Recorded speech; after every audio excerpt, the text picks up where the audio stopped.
My friend Jess found this solid wooden trunk on the side of the road, headed for the trash, so she asked us to help save it. We started off by sanding down the top of the trunk back to raw wood, since you can see that some of the existing finish was already coming off, and we wanted to smooth down as much of the scratches as we could on this piece. We did this in a nice consistent even sand with our orbital sander using 120 grit sandpaper.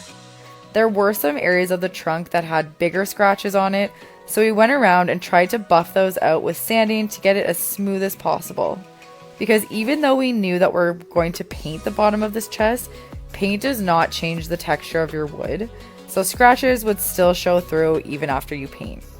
And since this trunk has a lot of dents and marks, we knew that we wouldn't get it perfect, but we tried to smooth it out as much as we could. We're painting the bottom of this trunk in the color Raw Silk by Fusion Mineral Paint. For some of the more detailed edges and corners, we used a Stahlmeister small angled brush, and then for most of the large areas, we painted using a Stahlmeister roller.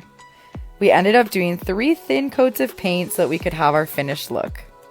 Up next, it was time to stain the top of this trunk, and we used Fusion's new stain and finishing oil called Walnut.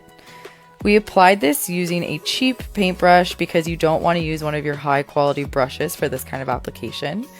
We poured it on and just spread it around, and we let that sit for about 15 minutes. Then we came back and just wiped off any of the excess stain and finishing oil with a cloth. And because there were a ton of dents on the top of this piece, we knew that it was never going to be perfect, so some of those dents took the stain differently, but we still love this old tethered look. And here is the final look. Jess absolutely loved how this turned out. This is such a great roadside find, and we're so happy that we were able to help transform it into something that she could actually use in her home.